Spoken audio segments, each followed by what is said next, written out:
এমন কাবিন করুম যেন একখানা 19-20 হইলে মাইয়া লইয়া আবার আরেক জায়গায় বিয়ে দিতাম হারি।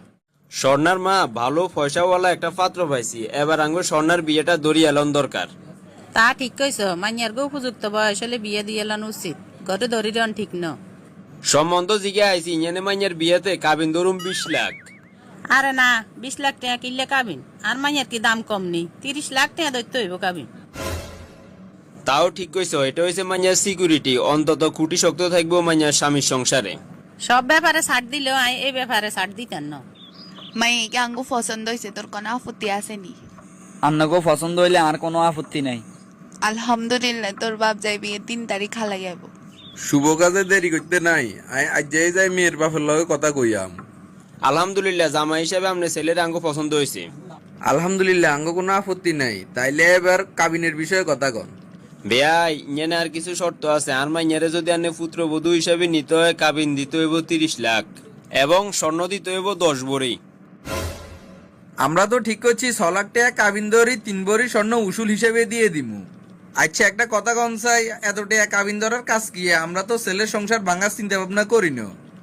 কি হইব না হইব এত বিস্তারিত আনারে কইতে মাইতাম না। আর মাইয়ারে বিয়ে দিমু, কাবিন হইতে হইব 30 লাখ, এক টাকা কম হইলেও তো আমি মানতাম না। না না, এত টাকা কাবিন দিয়ে আই আর হলা বিয়ে করাইতাম না। ইরে সাইছে বিষয়টারে ঘুরে অন্য দিকে লই যাই, পরে ন বিয়েগা আবার ভাঙ্গি যাইব। এত বালা হলা আচ্ছা করা ঠিক ন। দেখেন বেয়াই, এত গরম হইয়েন না আনে, 30 লাখ টাকা এটা তো একটা সংখ্যা বইয়েছি, ইগুন তো কইয়েন না আঙ্গরে দিদি বেল্লাই। কম আর বেশি কাবিনে তো আর ভাত খাবাইতো না, কিন্তু সমাজে তো জিজ্ঞাইব মাইয়ার কাবিন কত হইছে। বুঝছি আনেগো সমাজের বিষয়টা। তাইলে আর কি 6 লাখের জায়গা 8 লাখ ধরেন।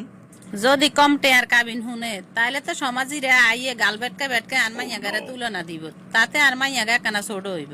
বুঝেন তো, ইগান প্রতিযোগিতার মতন হয়ে গেছে, কার মাইয়ার কাবিন কত বেশি করতে হারে। আচ্ছা ঠিক আছে, আর হলার বউ সমাজের কাছে ছোট হইব এরকম কিছু আমি চাই না। যান 30 লাখ টাকা কাবিন ধরলাম। বেয়াই আই গ্যারান্টি দিয়ে রান্নে রে, আর মাইয়া কোনদিন আন্নাগো চোখের দিকে রেনি কথা কইত না। আন্নাগো বাড়ি যাক না আগে তো দেখবেন কিরকম বউ ঘরে নিছেন। বৌমা, তরকারিতে তেল কমাই দিও, অতিরিক্ত তেল শরীরের লাই ক্ষতি। আচ্ছা ঠিক আছে, যত সব তেল কম দিলে তরকারি স্বাদ হইব নি। আর হনো, সব কিছুতে হিসাব নিকেশ করি চলিও, কোনো কিছু অপচয় করিও না। আচ্ছা ঠিক আছে। কি রে মা, হঠাৎ ফোন দিছ, তোকে কি কোনো সমস্যা হয়েছে নি? আহারে মা, আর কইয়ে নার হরিয়ে গিয়ে কয় তরকারি রান্নার সময় তেল কম দিবেন লাই। এত কিপটেমি করে চলা যায়নি কোন চাই। আচ্ছা তাইলে অনেক অবস্থা, আর কি ক? আবার কয় আয় বলে জিনিসপত্র বেশি অপচয় করি।